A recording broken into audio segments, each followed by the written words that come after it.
Echo and Friends.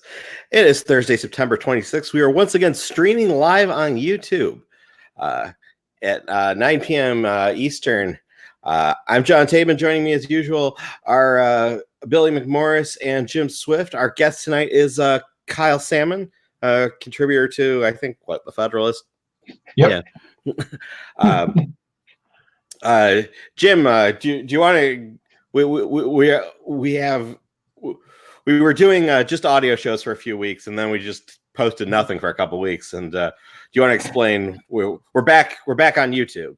Yes, we are. And at this moment, the weeks of absence of not doing the YouTube streaming. Oh, look at this, Jeff Blahar. Now I'm going to feature this comment because we can feature comments. Show sucks now that I'm not there. Sorry, but you should all come on Political Beats. What the fuck is Political Beats? I would rather Political beat my wife. It's a podcast about domestic abuse hosted by Bill McMorris. What a terrible, terrible idea for a podcast. So, Google fucked us, and they got rid of the Hangouts on air. We could have this conversation, and we did during the weeks we weren't live streaming, but you couldn't see it. And Tabin noticed through the comment of a reader, sent a message to the Twitter account saying, you know what, you should try StreamYard. And I tried it the other night with a friend, and we had a good little podcast show, and it was sort of like a dry run for tonight. And it seems to work. So if you guys like this, we seem to like it so far, but we appreciate your feedback. But we figure we're literally 2 minutes into the show. How can we know if we like it thus far? Well, I experimented with it last night for 2 hours. I like it, and if I'm going to be doing the first person plural rather than well, look, if I'm going to be doing the technological stuff from now on, the important thing is whether or not the chef likes the ingredients. So. As John Tabin knows. Yes, we should note that Jim Swift has now taken over a lot of the production on the show that I was doing before because I didn't want to do it. So thanks for that, Jim. Nothing wrong with that. But, I figured, especially for our Patreons, you guys are paying for a product. And, I mean, you're not paying for a video product because Bill gets totally nude in the after show. And, right. Yeah, we just can't deal with the liabilities there. So, anyway. That is our update. We appreciate your feedback. Benjamin Harris says, hopefully this works. I hope it works too. Looks like we got Joe Cunningham. Did he just get looped in? He got looped in, but he then immediately turned off his camera and muted his mic. So he should be back. I assume. Should we apparently we're impeaching the president. It's on. Yeah. Yay. Hey, Joe. Should we throw it to Kyle first on this? I mean, we've been trying. People have been trying to impeach him for I don't know how long he's been in office now. It's been going on a while. I don't know if this one will stick. It looks shady. It looks like he's accused of trading a political favor for weapons, which is, not something presidents usually do. I don't know. What do you guys think, though? Because I don't think it seems like are people talking about this as though it's serious? I don't know. I mean, it's hard to tell. There, depending on how you curate your Twitter feed. There's a very different. You can get a very different temperature out there. But Joe, you had a piece. You had a piece arguing maybe the president wants to be impeached. You want to lay out that thesis? But before we start on that, can I just note that for the fourth time in history, impeachment proceedings have begun against the president, and we opened the show with, "Hey, we're back on video." That's the most important news of the week. Well, I mean, for the show it is. Yeah, guys, that's only happened one time before we've been on video. It's true. It's even more rare. Sorry, Joe, you wrote a piece. was a good piece. So yeah, I honestly think that Trump wants impeachment proceedings to begin, because the one thing that he can really run on as an incumbent president would be the economy, and with his trade war, it's actually the economy is not as strong as it could be. So that is more or less kind of being taken away from him. Of course, he's trying to set up the Fed as his enemy and more deep state and swamp tomfoolery there. But if you look at polls from swing states in particular, but across the country, it's readily apparent the American people don't actually think impeachment's a good idea. It does now. We haven't seen updated polling with the Ukrainian issue, but in general, impeachment polls at, I think at best, around 55 against 35 for. So it's not an issue that really wins for the Democrats, but the Democrats are the Democratic base and non-leadership has been pushing for a while. And I really genuinely feel bad for Nancy Pelosi, who has been more or less pushed into this. And she has tried. She's given a really, really good try to not get to this point. And even out by going with inquiry instead of saying, all right, fuck it, let's just do it. Like, she's still holding out hope. So kudos to Pelosi for holding out as long as she did. We all knew it was going to happen at some point. But I do think that in 2016, Trump ran as somebody who was against something. Trump running for something is not really all that successful, but Trump running against the Democrats who are trying to impeach him is I think he believes, and I think there's probably a little bit of data that shows he's better he's better with an opponent than with issues. So, oh crap, what was that? I thought we don't like change as conservatives. What the fuck is going on with words flashing across the screen? This is you weren't video. here when Jim was explaining that feature. Yeah, he can highlight YouTube comments now. So. That's insane. And I muted myself in a panic because I clicked view live on YouTube and it wasn't loading, and I'm like, holy fuck, is this not working? And so then I asked the comment section. So anyway, sorry, Joe. So there's that, but kind of going to Kyle's question too, is this actually a thing? With the IG report and the whistleblowers letter and the Ukraine transcript, there's still clearly no like smoking gun. There's nothing that says, hey, the president is fucking guilty of this. But the whistleblowers letter in particular definitely does show the whistleblower paints a very clear roadmap for Democrats and investigators to follow to start inquiring and seeking documents and seeking to get people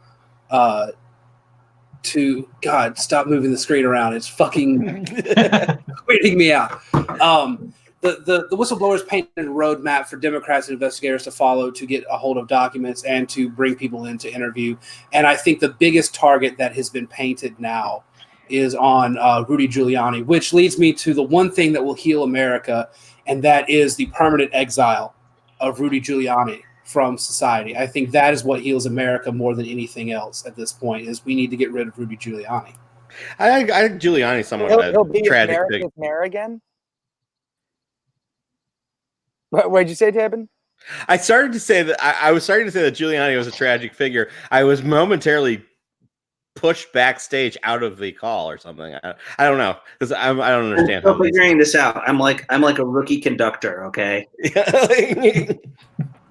It's like we're all video versions once again. It's great. Yeah, I mean, Giuliani is Giuliani is like pushing 9/11 further and further and further down in his eventual obituary, it seems, and it's kind of sad. But I actually want to disagree with Joe a little bit. because it said that impeachment doesn't poll well. That was certainly true before this week. We've seen a couple of snap polls that are beginning to show, and you don't want to read too much into it, and some of them are phrased in ways that lay out hypotheticals that aren't necessarily established, but there is some data out there already indicating that the fact that this is something the Democrats are actually doing is going to move public opinion very quickly. So the fact that impeachment, a month ago, impeachment polled very poorly doesn't necessarily mean that it's going to continue to be a political loser for the Democrats. And I would caution against assuming that. And the other thing is, if Trump actually relishes impeachment, as and it's not just Joe. I've seen similar points from like Ross Douthat and Eli Lake, like making similar points that Trump thrives on opposition, and having this impeachment fight to run on is going to energize him. He's not behaving like he's happy about this. The tweets are turned up to 11. He's I mean, you could say that he's like in his element, being like tweeting all cap stuff about presidential harassment and they're all out to get me and whatnot. But it doesn't. But that's different than saying something he actually wants. John, do you think that he is scared? Because I mean, I when I saw Joe's theory, and Joe is ahead of the curve, and ahead of Roth and others on suggesting this, and I wrote back to Joe. I said, of course, Donald Trump he relishes being a victim. I mean, for the party that loves to like make fun of snowflakes and shit like that, we're also like, he draws the foul. It's this guy loves this. But to your point, since we've seen this sort of response in all of this, do you think that maybe they're actually a little bit more scared than they were during the Mueller investigation, because this is all happening so fast, as opposed to the Mueller investigation, where they had months and months and months of people being able to counterspin and make people disbelieve, whatever. It's hard. It is hard for spin to stick when all this took place in the course of basically 3 days. Yeah, I think that's right. The speed that the story is moving is making it seem like, even not knowing the merits of it, which I think are a lot easier to wrap your head around than what we saw with the Mueller stuff, I think the White House is certainly spooked about it. I think the Trump campaign is actually has exactly the attitude that Joe was talking about, that they're if you're on any email list from any Republican campaign, you've gotten stuff saying send us donate now because they're out to get the president and we need you in this fight. And I think people who are working for like the Trump Pence 2020 campaign are like, yeah, we got something to fire on. But people who are actually working on the White House trying to run this presidency are more like, we're going to have this gunfight, and the president's and it's going to drive the president nuts, and we're not going to get anything done, and we're not, and we might move backwards, and he might lash out and say things that are destructive. Like, he might be writing, like, the line now is that the Democrats don't want to like kitchen sink this, right? They just want to make the impeachment just about this Ukraine thing, just about what the whistleblower is talking about, just about this phone call of Trump. See, Tabin, that's a very good point. And I think we have this huge conflict between Democratic leadership and the base and the crazy wing of the party, demanding impeachment from the day of his inauguration onward. But I don't like, as much as Nancy Pelosi may want to focus specifically on Ukraine, I don't think they'll be able to help themselves. I think the squad is still going to go for headlines. I think Sheila Jackson Lee and Barbara, I almost said boxer. Sheila Jackson Lee and Barbara, what's her name? The Congresswoman from Texas, whatever. but I think they're still going to go off the rails. I think that is what's going to. Well, what I was starting to say is that Trump. I mean, Trump just basically said something like, "This whistleblower is like a spy, and we used to like hang them for treason." Like, when I said like Trump could the next article of impeachment to add on is like could be like intimidation of the president is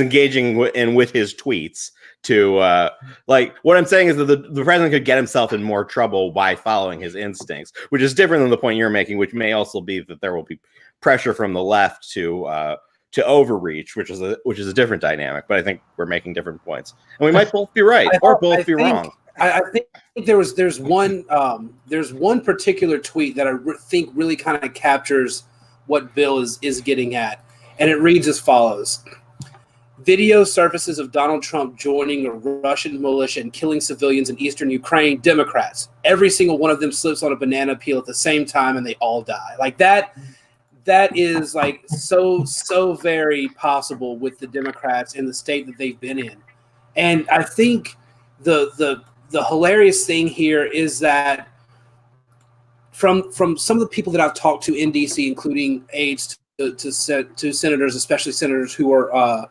really kind of worried about this, there are several Republicans who are publicly saying everything is fine, but privately they are very worried, but they also fully expect, like they are like really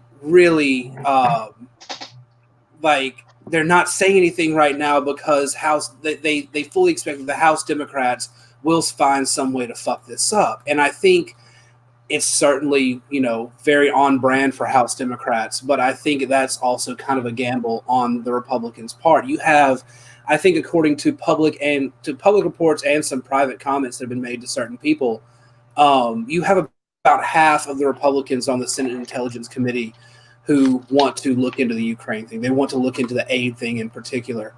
And they can, but several of them also want to hold out and say, let's see how the Democrats fuck this up first. Now, Kyle, you're the only lawyer here. What did you make of the whistleblower complaint, how it was worded? And, it seems to be a very professional job. Obviously, he turned to lawyers to file it. Does it are you bothered by the nature of the complaint and the transcript as it came out, or do you think it's a nothing burger? Well, those aren't the only two options, by the way. No, but that's what's going to come down to. I mean, that's what the two sides are going to say. So the complaint, it was definitely drafted by somebody who understands the law and maybe is a lawyer or had the help of one. Just the way it was written, it kind of felt like that kind of language. What's interesting is usually when there's these tempests about Trump that he's done something or said something, they usually cite a statute and say, look, he violated this section of the United States Code. And there's not as much of that this time, which moves it into sort of the realm of, well, this is politically gross, but what's the law that's being broken? Yeah, I guess Tabin's pointing out that they want to stick to this particular incident, but when it comes down to a charge, they're use the blanket term of abuse of power and attacking your political opponents while you're supposed to be doing official duties at the taxpayer expense. Well, that's not too atypical of impeachment. So, like the first impeachment of Andrew Johnson, they latched onto a law that he broke, which was later held to be unconstitutional anyway.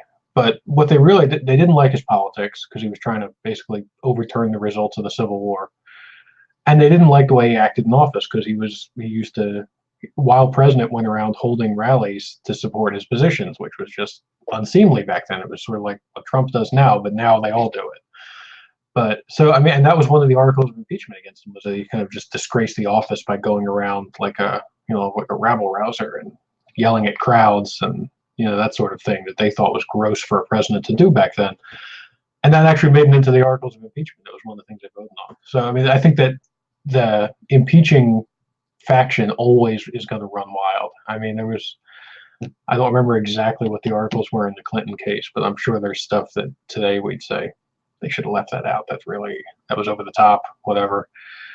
And and this House especially is going to run wild because that's what they do. They've already rolled Nancy Pelosi, who knows better, into doing this because they have the votes and because they've got the ginned up donor base and nut roots base, whatever they call themselves, the grassroots thing. So they're doing that. But I think the other side of it is also that, even if you lay all these facts out, even if everything that whistleblower alleged to have heard actually happened, because I don't think he actually saw any of this stuff go down himself. No, he didn't even hear about it. He heard it from other people who heard about it. Yeah, which is, I mean, it could be true, but it did. The complaint actually did match up to the memorandum that was released of the transcript. And there are transcript truthers who are saying, it says right here it's not a full transcript, but when you look at the note, when the difference between a full transcript and a memo, it's not a transcript. Like, hey, sometimes what'd you say? It's not a transcript. It's called a telcon. Yeah, telcon, the memorandum of contemporaneous notes that are taken. I don't know. I was sounded pretty accurate. I mean, if you read it, yeah, no. That's what I was gonna say. This person really nailed Trump's voice. So either his speechwriter, God bless you if you think he actually has a speechwriter. I think he has one. He just doesn't listen. No, he has one. He just goes, "What the hell is this?" No, this was someone on the on Bolton's old staff. Like Bolton was still around when this happened. There you go. So the Bolton is the whistleblower. That would just be so great. But I think the big winner here is Elizabeth Warren. No, it dings Trump and it dings Joe Biden. We're all talking about Hunter Biden. The Biden campaign must have thought after Hunter got the puff piece, mock confessional piece written up in the New Yorker, that they could say, okay, we already addressed this. This is old news. His cocaine use, his, dating his brother's widow. No, they got married. Yeah, marrying his brother's widow, cheating on his wife with his brother's widow. They must have thought that all of this was behind them, but now we're talking again and again and again that Hunter Biden received $50,000 a month from a Ukrainian company while his father was dealing with Ukrainian issues. That's going to hurt Joe Biden, particularly among the left-wing base that's, sits there and thinks he's a swamp creature all the same. So I think Elizabeth Warren and Bernie, the insurgent populists, are going to benefit from this. Well, Kamala benefits too. I mean, we had an article at the Bulwark that basically said Kamala is outsourcing her dirty work to Donald Trump. And how will that play with the base? And if you take that further and further, you run the risk of making Joe Biden sympathetic. And I have no doubt that our compatriots in the right wing attack machine will not think maybe we shouldn't overstep our bounds and give Biden a win here. There's a non-zero chance that can happen, both right and left. I mean, look, nobody I think on the show thinks that like Hunter Biden is a stellar human. I mean, he's definitely also not the only Biden who has got a cocaine problem. I say as I scratch my nose. But I remember Ashley Biden, who's the best Biden, was sort of like the Jenna Bush of the Biden family from long ago, but you never hear from her anymore. And what would be great if Trump, to distract from this entire issue, actually locks up Hillary Clinton, like had her arrested tomorrow. Well, here's an example. I think of maybe. Did you see that Hillary's going to give a bunch of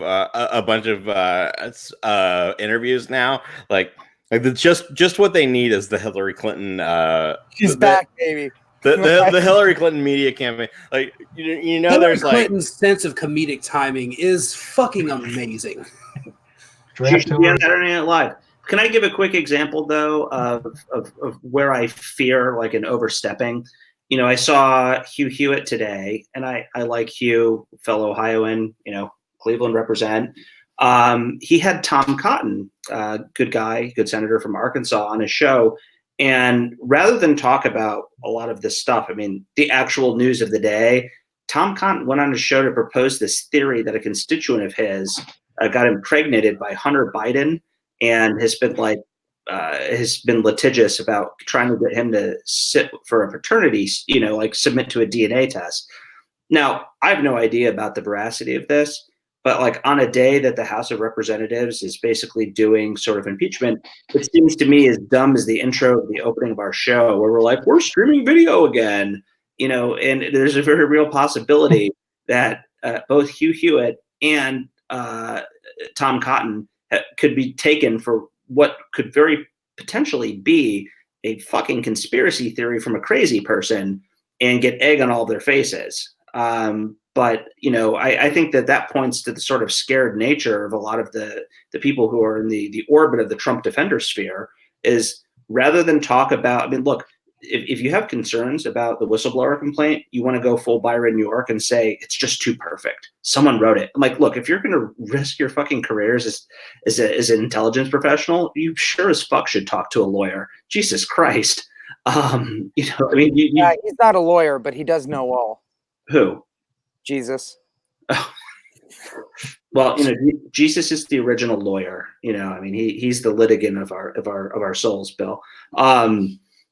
But you know, I worry that in this. Does that mean that Schiff is Barabbas?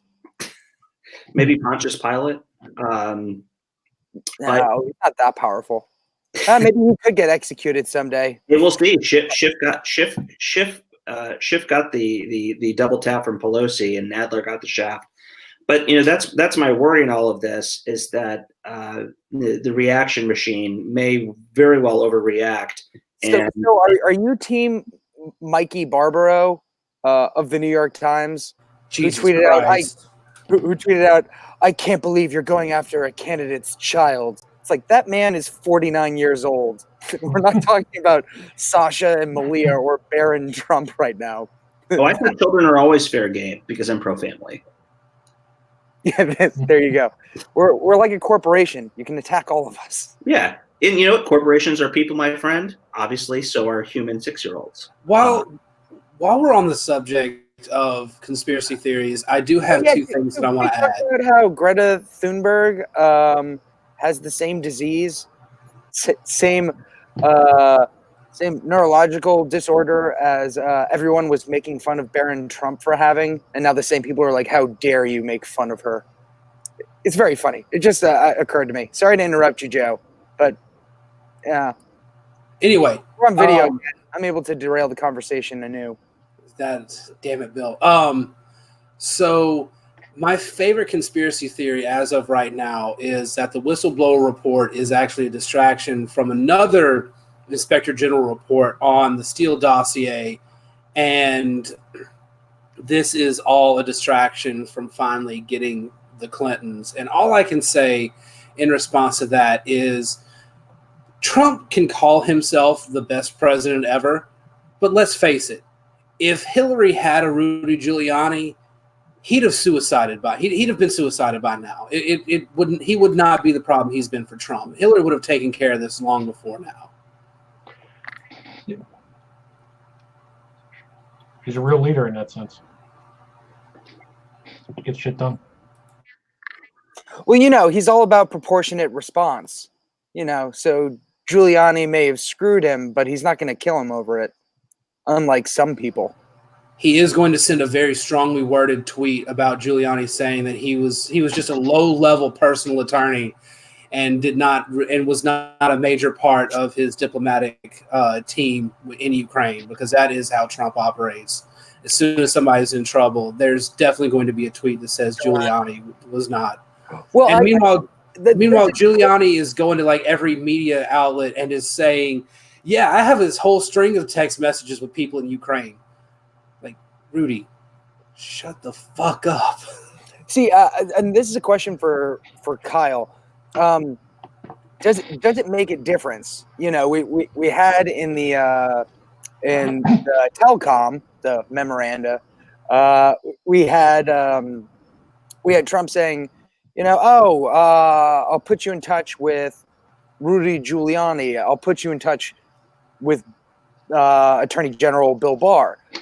Now, Barr's office has said, I never talked to anybody in the Ukraine. Does that make a difference when it comes to impeachment and potentially violating the law if it was Giuliani who ran point rather than someone attached to his campaign rather than Barr himself?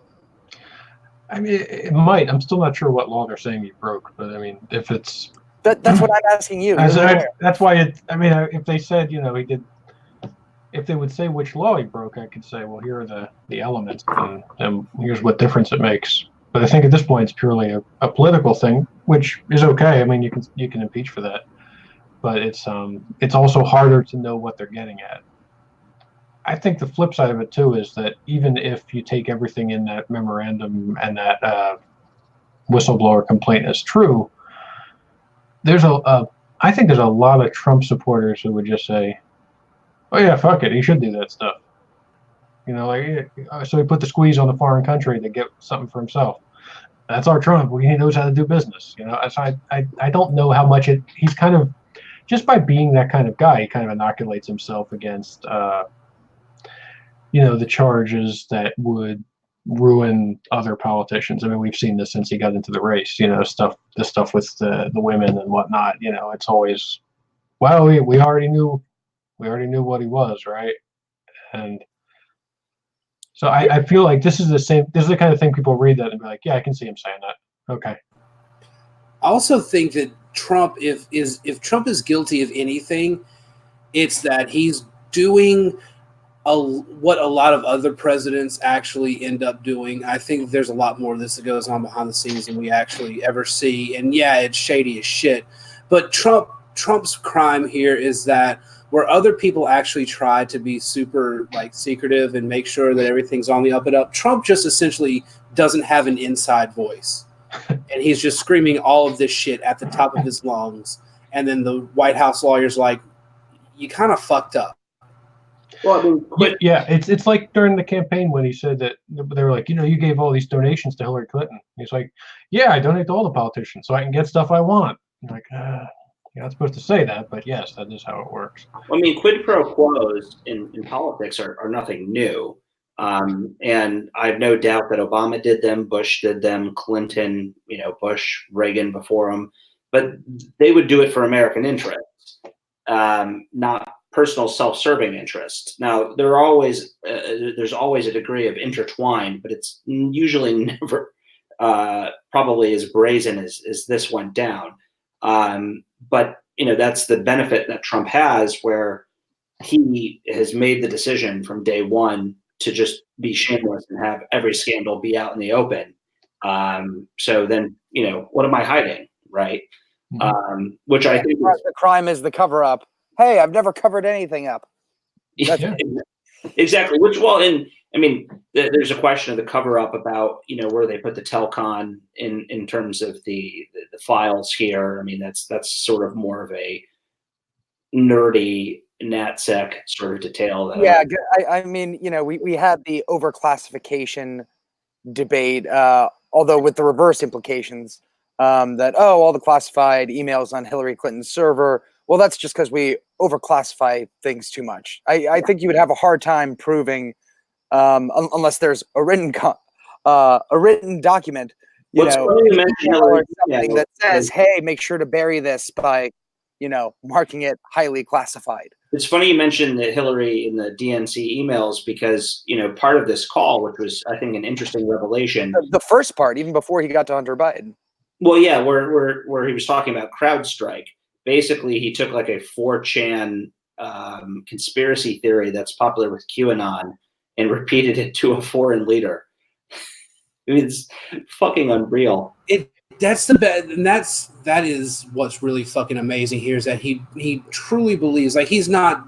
This was just a private conversation, or supposedly private conversation, with a foreign leader, and it's not like he's repeating shit on Twitter for the fans to just latch on to. He really and truly believes that there is a secret DNC server that CrowdStrike like fucking hid from the FBI or some shit. That's extraordinary. It's real boomer energy. You know, what are we going to do if there's a drone strike on that pizza place in DC? At that point, do we endorse impeachment, or do we say, "Hey, okay, man, Well, here's I've been what's on board going with to happen. impeachment for over a year now.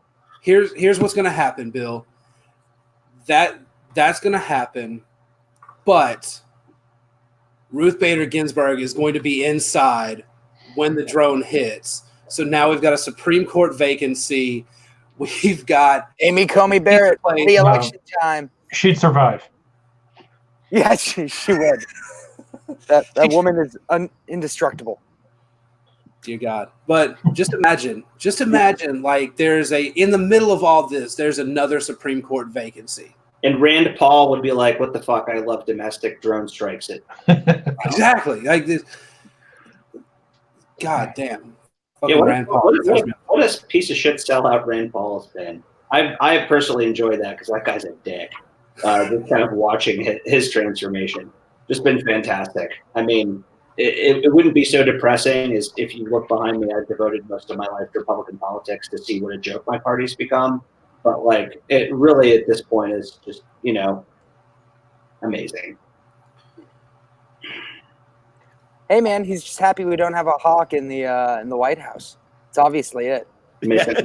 Mission accomplished. Yeah, well, I mean, foreign policy aside, this is the closest you're going to get to the dream presidency of the Ron Paul newsletter. So, and whoever ghost wrote that, racist as they were, you know, like you also get a dash of that. Sometimes it comes a little too much out of the spigot, but Trump's going to get distract from this by start talking about gold standard stuff. Oh man! We're gonna pivot back to auditing the fucking Fed. Yes, dude, that would be awesome if we went back to the gold standard. I still never knew what audit the Fed meant.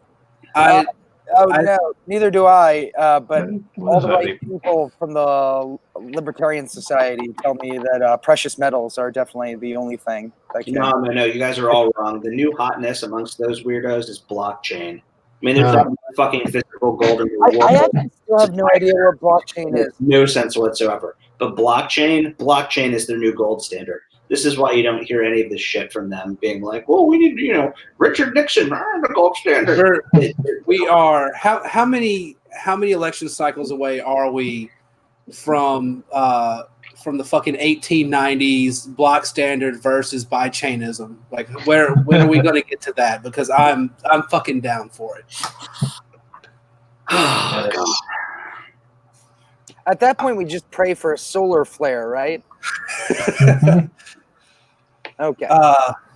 Let's see. So I think have we exhausted impeachment? Is there anything anyone else? I think impeachment was exhausted long before we started the show. Like I was praying, like the day that Pelosi, if you're exhausted with impeachment now, drink your Red Bull and strap in, buddy, because it's all we're going to be talking about for the next 6 months.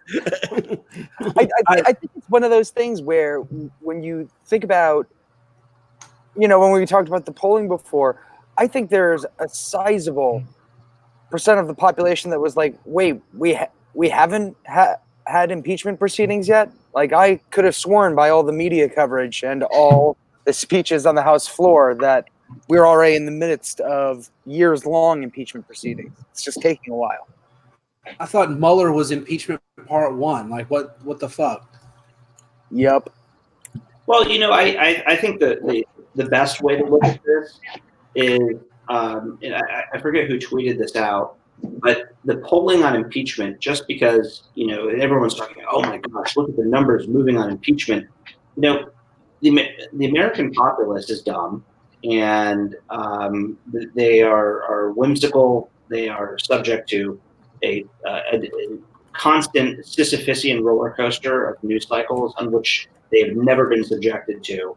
Public opinion will change all of the time, but I think that Nancy Pelosi's calculus in all of this, and I think she's been very cautious for a smart reason about going forward with an impeachment inquiry formally. I mean, last time we had one of these, I think 31 Democrats supported the impeachment inquiry of Bill Clinton, including Gary Condit. But that's why he went down. Mm-hmm. But my thought in all of this, though, is Pelosi was trying to be cautious about this, and she went along with it, I think, reluctantly. But all of this is about the persuadable voters in swing states, right? If Justin Amash gets into the race, ha ha ha. Justin Amash clearly will never be president, but if Justin Amash can pull a couple, Trump only won Michigan by like 10 or 15,000 votes. If Justin Amash can pull if he runs just to siphon some votes away from him in Michigan, that's actually makes a big difference. Yeah, it could change the entire nature of the election. Now Trump is trying to expand the map. He's trying to go to places like New Mexico and other places where he didn't win and try and do that. And this is to try and spread the Democrats thin. But all of this, and I think this is a big thing, and I haven't seen any really good stories on this. I know lots of people have highlighted,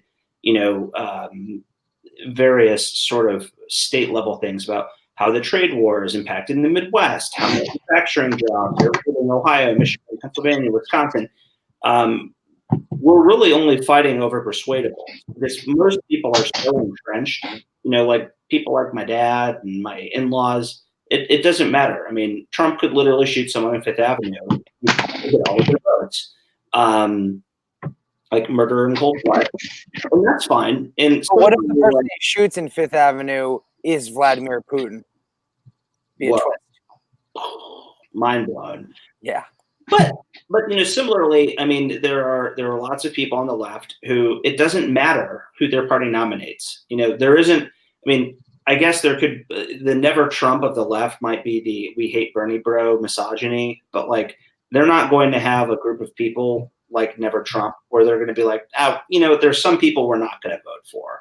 They're going to vote for whoever the fuck they nominate. And there are a bunch of people like Tom Nichols, who I like, even though I don't agree with him, who will vote for whoever, just to do it. So I think this is all the whole campaign for 2020 is about persuadables in a handful of states. Like literally the 2020 campaign is probably about like 5 million voters in like 7 states.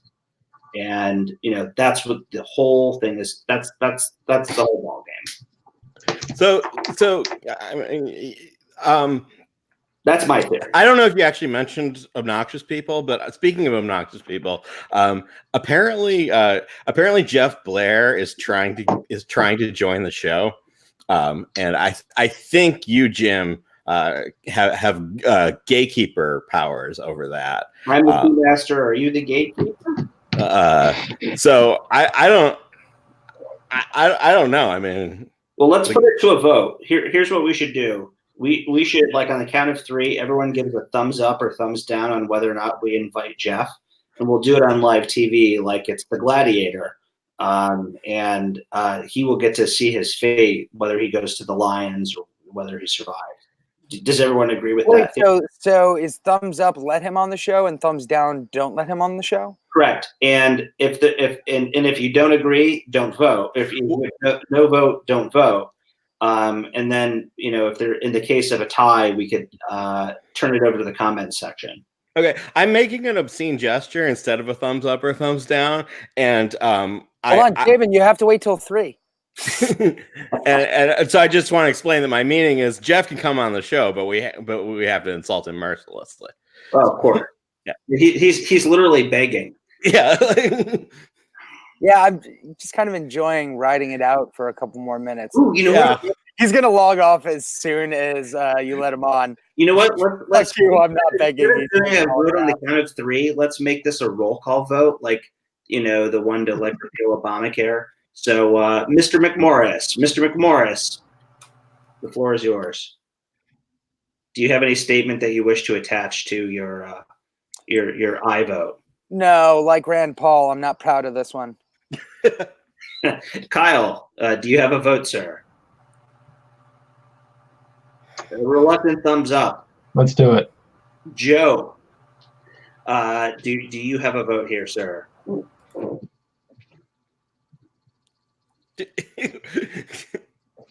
can't see Joe now. We're going to have to issue a warrant, have authorities come drag him back into the chamber. Where's the sergeant at arms? Did we lose Joe? Joe literally logged off, and the funny part was as he was voting, I clicked on Father Victor's comment, so I couldn't even see his vote. No, he didn't vote. He logged off on purpose, it seemed like. Okay. Just disappear on quorum. Father Feltus abstains, and I see that somebody, i.e. John Tabin or somebody, sent Jeff the link here. I'm going to vote no just to be a contrarian, but I'm outvoted, so I guess I'll add Jeff. Welcome to the show, Jeff. Oh my gosh, he looks terrible. Hey, fuck all of you forever. I'm gonna start off by just saying you can all go to hell, and particularly Jim. I hope you suck like the barbed cock of Satan over and over again. Yeah, I expect nothing better from a bulwark writer at this point. What can I say? Ahoy, bitches! Ahoy, ahoy, indeed. But no, I you know what? Like why did I have to leave the show? Well, it's because, frankly, I was beginning to suck. But more importantly, it was because we were getting to the point where this timing was terrible for me given my family schedule. But my wife is out at Target right now, and the baby has gone to sleep. The bopper is sleeping, so I just wanted to sneak in right now and to say that no matter – I'm going to just quote the famous line from Richard Nixon, it's not illegal if the president does it. I mean – QBD, right? So he's the commander-in-chief. He gets to set foreign policy. He can say whatever the fuck he wants to a foreign leader. I know. That's a legal argument, right? No, but it's actually good. It's good to be temporarily back, All right, so tell us your thoughts on impeachment. Are you with Kyle and thinking that the abuse of power standard is pretty vague? You know what? I look at this entirely through political eyes. I've studiously avoided saying a single thing about anything really related to politics for the last 3 months. I just made a conscious decision to resign from it, which has been incredibly good for my health. Every now and then I'll like chime with some random sort of vague halfway sideways reference. But is this in the DMs or publicly? No, on Twitter. Like every now and then I'll throw like random things out. And, if you follow my favorites, maybe you'll find out how I feel about certain things. Dude, but all of his favorites are just talking about how the Eagles are the greatest rock band in history. No. Today was the Birds. Well, yes, today was the Birds. And I believe that not today, but yesterday, who was it? It was Beckett. It was Beckett who created that great wanking GIF of Chris Hayes and said that, I'm going to use this every time Jeff starts talking about music from here forever. And I couldn't even object. I said, you know what? Fair play, Beckett. You've got me owned there. But anyways, it looks bad. Trump is corrupt and stupid and venal and clearly interested only in his own personal interests. And this is a behavior that we would have found horribly unacceptable from any previous president. And in fact, I find unacceptable from this current president. You'll note I've never really wavered on my, I'm not voting for this guy in November pledge. And that's where I am now. I can't imagine anything really changing that. I'm certainly not going to vote for the Democrat either. I'm going to write it in the bopper. But is it impeachable? You live in Illinois. Yeah, well, okay. You know what? Okay, thank you for putting me on the spot like an absolute asshole would, because that is entirely true. Hey, I'm not going to vote for Trump. Jim, we live in Virginia. It's the Illinois of the East Coast, which is no, that's Maryland. No, we're the Indiana. Now, if I lived in New Hampshire or Minnesota or Wisconsin, how would I vote? I still wouldn't vote for either of these people. I just wouldn't. I okay, never in a billion years you could never bring me to vote for Elizabeth Warren. Never. I mean, the Democratic Party has I'm glad you clarified it, because I was going to say, these people, how'd you know we were talking about Kamala Harris, racist? I'm actually, yeah, right. I'm actually, I don't know. I still think that Biden's strength is underrated, but you look at the polls, and obviously Warren is gaining steam on Biden, and you kind of wonder, are they going to end up nominating her? There are a lot of hot takes and counter hot takes about whether that would be good or bad for the party in 2020. I don't know. I'm no longer going to claim to be smart enough to have an opinion on that. That's one of the virtues of ducking out of all this bullshit for such a long time. However, I'm not going to vote for him. Oh, okay. Oh, I do have a question, actually. You know, the assumption whenever we look at one of these Democratic poll numbers, the assumption, you know, and to quote Brandon Finnegan, it's too fucking early, they're all useless. But, you know, the assumption that we have is, well, if you add Bernie and Liz Warren together, it's more than Biden.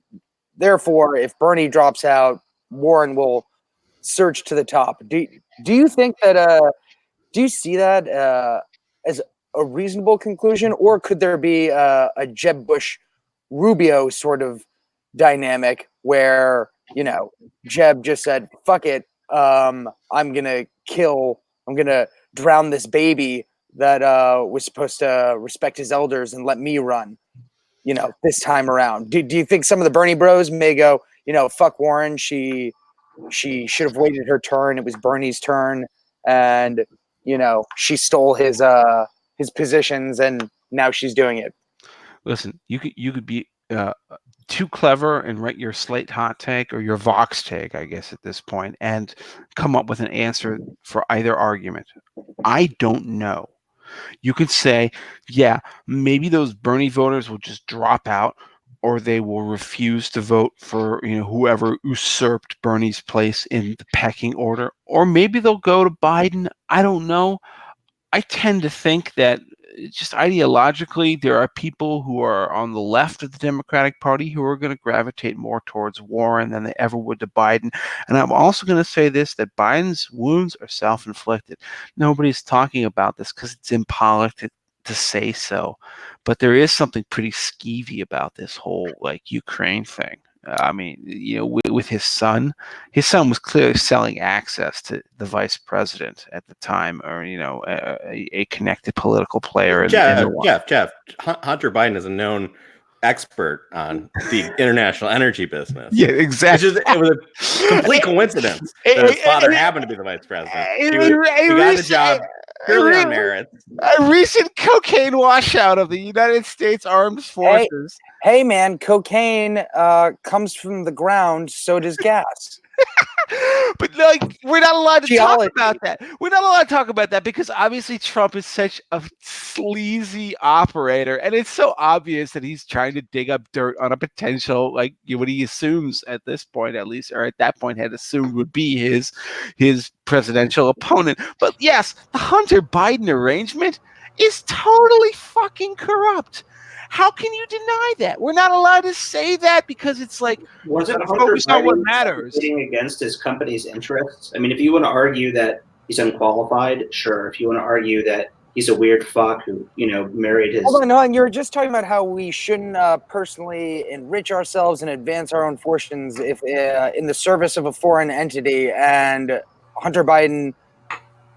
Jim, the accusation against Hunter Biden is he's selling access to the United States. Here's the thing. Look, Jim, here's the thing. You're violating your own standard here, Jim. I know people who say, I know what the salaries of people, because I've had to interact in a professional capacity with some of these who sit on the boards of these major corporations get. They get nothing. They get literally honoraria. They don't get $50,000. They get $2. Literally, it's $2. They get $2 and you know, a very nice pad and a very nice hotel and a very attractive. Whenever they come out to visit, fine. But here's the thing: stop. They don't get real chunks of money. They don't get $50,000, which is real money. That's not true. I'm sorry. What is it? Are you on the $1 million a year, $1 million? You're talking about your own experience, but that doesn't make it not true. I'm sorry, he was shopping his political connections with no qualifications. Yeah, just like his fucking uncle was.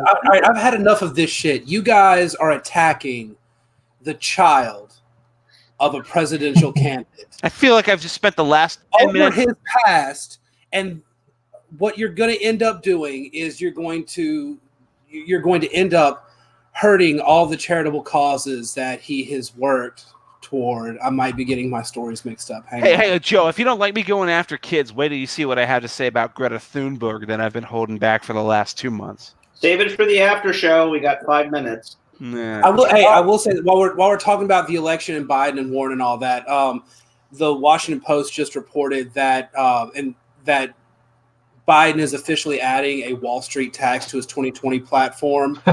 This is a day after the news reports came out that Wall Street collectively said, if y'all go with Elizabeth Warren, we're voting for Trump. That's a pretty good advertisement for Elizabeth Warren, I gotta say. That's Biden's constituency. I mean, that Wall Street is Biden voters. How does the tax work, Joe? No, Wall Street is Buttigieg voters. Yeah, Buttigieg. That's true. Jim, I'm not sure. I just read the headline on my Apple Watch. Oh, okay. Well, we can talk about it in the after show. Could we? I mean, is it worth mentioning? Yeah, Kyle. Sorry, go ahead, Kyle. Is it worth mentioning for a minute? Also, the other side of this Ukraine transaction is that their president was elected like as a goof.